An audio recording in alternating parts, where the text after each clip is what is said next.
Mummy టమాటా rice చేస్తుంది చూడండి. Welcome to women's special. ఈ రోజు మనం చేసుకోబోయే ఐటమ్ టమాటా రైస్. అది ఇంట్లో ఉన్న ఐటమ్స్ తో చాలా సింపుల్ గా చేసుకోవచ్చు. కావాల్సిన పదార్థాలు ఏంటో ఇప్పుడు మనం చూద్దాం. టమాటాలు, 4 పచ్చిమిరపకాయలు, 4 లేక 5 ఉల్లిపాయలు, కొద్దిగా కొత్తిమీర, 2 గ్లాసులు రైస్, ఒక అరగంట ముందుగా నానబెట్టుకున్నది, జీడిపప్పు, ఇంకా నెయ్యి, 2 స్పూన్లు కారం, 1 స్పూన్ జీలకర్ర, తగినంత ఉప్పు, చిటికెడు పసుపు, 1 స్పూన్ గరం మసాలా, 2 లేక 3 స్పూన్స్ ఆయిల్, అల్లం వెల్లుల్లి పేస్ట్. ఈ విధంగా టమాటాలని, ఉల్లిపాయల్ని, కొత్తిమీర, పచ్చిమిరపకాయలు అన్నీ తరిగి పెట్టుకోవాలి. తర్వాత టమాటాలు ఒకటి తీసి మిక్సీ జార్లో వేసుకుని మెత్తగా పేస్ట్ లాగా గ్రైండ్ చేసుకోవాలి. ఇప్పుడు ఈ టమాటాలని గ్రైండ్ చేసుకున్నాం. ఈ విధంగా పేస్ట్ లాగా టమాటాలని గ్రైండ్ చేసుకోవాలి. ఇప్పుడు స్టవ్ వెలిగించి కడాయి పెట్టుకుని అందులో ముందుగా 2 లేక 3 స్పూన్స్ ఆయిల్ వేసి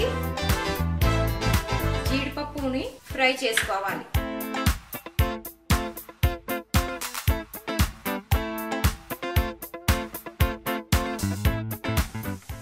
ఈ విధంగా ఫ్రై చేసుకున్న జీడిపప్పుని ఒక కప్పులో తీసి పక్కన పెట్టుకోవాలి. జీడిపప్పు వేయించి తీసుకున్న తర్వాత ఆయిల్లో ముందుగా 1 స్పూన్ జీలకర్ర వేసుకోవాలి. తర్వాత అందులో కట్ చేసి పెట్టుకున్న పచ్చిమిరపకాయలు వేసుకోవాలి. ఇప్పుడు తరిగి పెట్టుకున్న ఉల్లిపాయలు కూడా వేసుకోవాలి.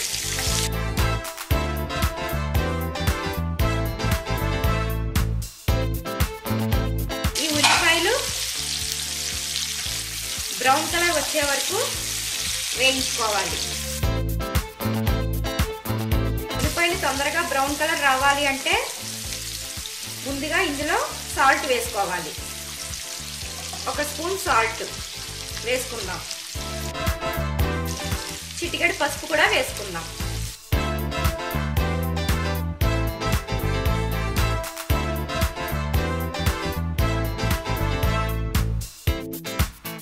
ఇప్పుడు 1 నిమిషం మూత పెట్టుకుందాం.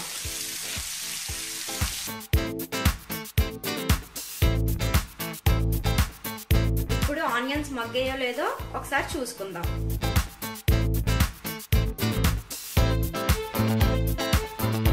లైట్ బ్రౌన్ కలర్ లోకి ఆనియన్స్ వచ్చాయి కాబట్టి సరిపోతుంది. ఇందులో ఇప్పుడు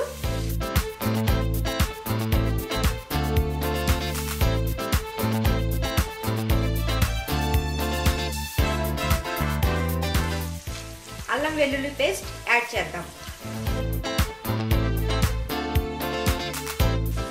అల్లం వెల్లుల్లి పేస్ట్ కొంచెం స్మెల్ పోయే వరకు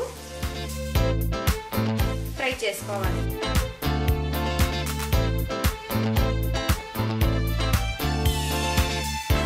ఇలా ఫ్రై చేసుకున్న తర్వాత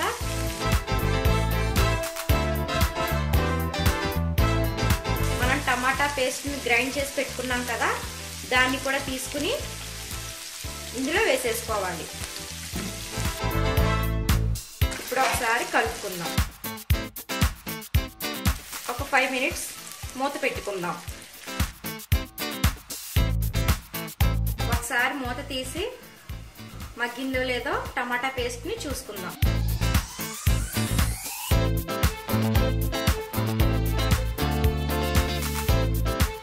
ఇప్పుడు ఇందులో మసాలా పొడి వేసి కలుపుకోవాలి.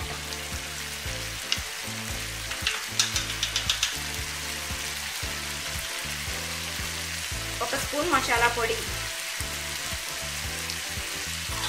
1 స్పూన్ కారం. కొంచెం స్పైసీగా ఉండాలి అనుకునే వాళ్ళు 2 స్పూన్స్ కారం కూడా వేసుకోవచ్చు. ఇప్పుడు ఒకసారి కలుపుకుందాం.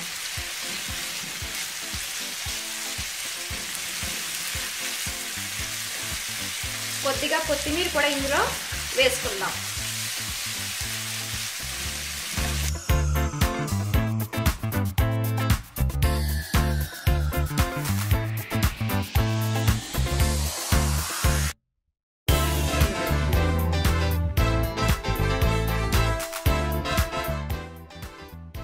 ఇప్పుడు ఇందులో ఒక హాఫ్ అన్ అవర్ నానబెట్టి పక్కన పెట్టుకున్న రైస్ని కూడా వేసి ఒకసారి కలుపుకుందాం.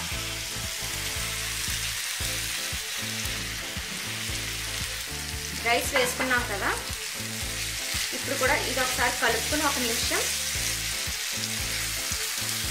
ఉంచుకోవాలి.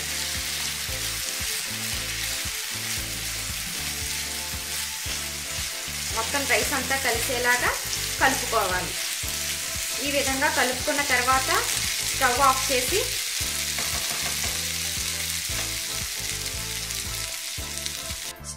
చేసుకున్న తర్వాత రైస్ కుక్కర్ తీసుకుని ఇందులో 1కి 2 గ్లాసులు చొప్పున వాటర్ పోసుకోవాలి. మనం 2 గ్లాసులు తీసుకున్నాం కాబట్టి 4 గ్లాసులు వాటర్ పోసుకుంటున్నాము. ఇలా తయారు చేసుకుని పెట్టుకున్న మిశ్రమాన్ని ఇప్పుడు తీసి ఈ వాటర్లో వేసుకోవాలి.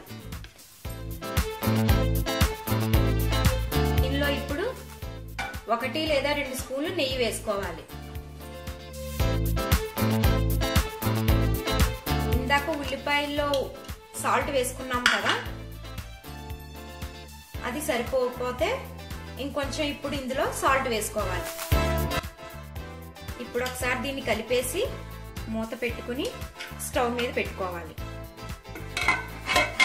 టమాటా రైస్ అయిందో లేదో ఒకసారి ఓపెన్ చేసి చూసుకుందాం.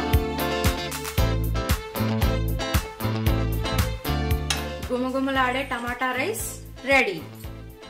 ఇప్పుడు మనం ఒక బౌల్లోకి సర్వ్ చేసుకుందాం. ఈ విధంగా ఒక ప్లేట్లోకి ఇందాక వేయించి పెట్టుకున్న జీడిపప్పుతో గార్నిష్ చేసుకోవాలి.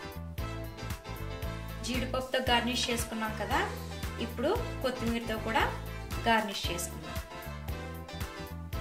ఎంతో రుచికరంగా ఉండే టమాటా రైస్ రెడీ. చూసారుగా, దీన్ని ఇంట్లోనే చాలా సింపుల్గా ఈజీగా తయారు చేసుకోవచ్చు. Please subscribe women special. ఇలాంటి మరెన్నో ఇంట్రెస్టింగ్ వీడియోస్ కోసం తప్పకుండా మా ఛానల్ని సబ్స్క్రైబ్ చేయండి.